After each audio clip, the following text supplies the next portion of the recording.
Chaque jour, Charles et Carole vous présentent la leçon de l'école du sabbat.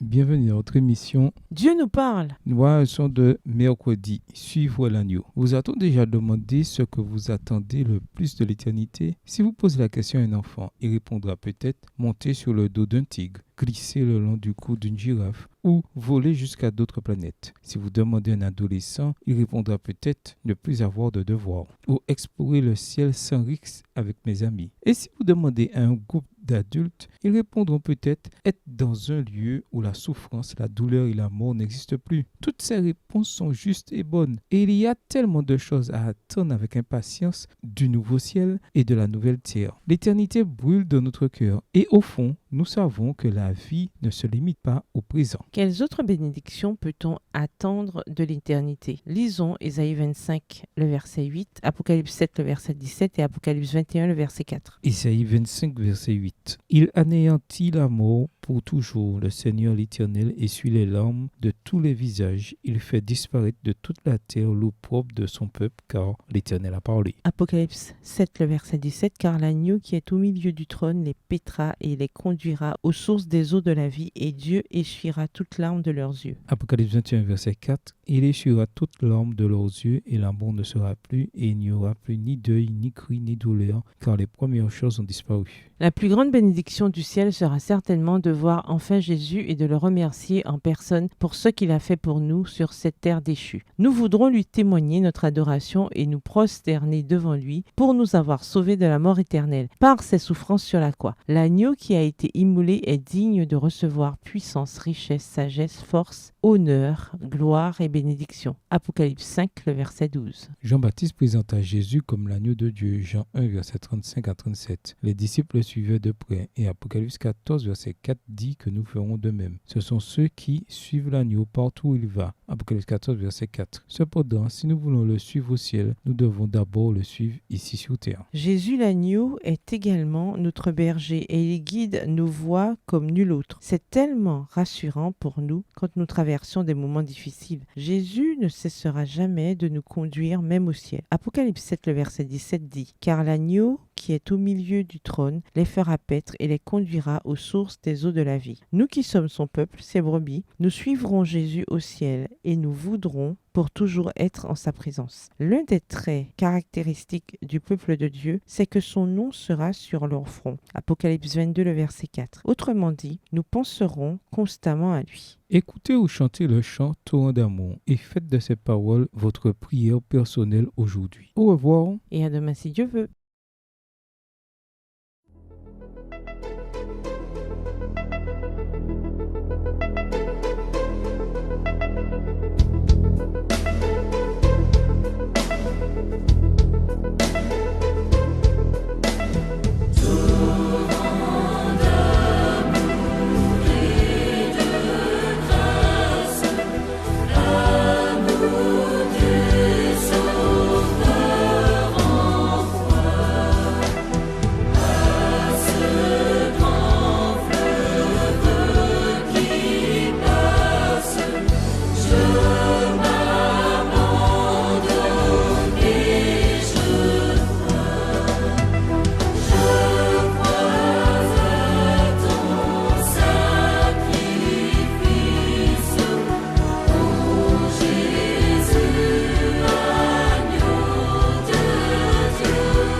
Chaque jour, Charles et Carole vous présentent la leçon de l'école du sabbat.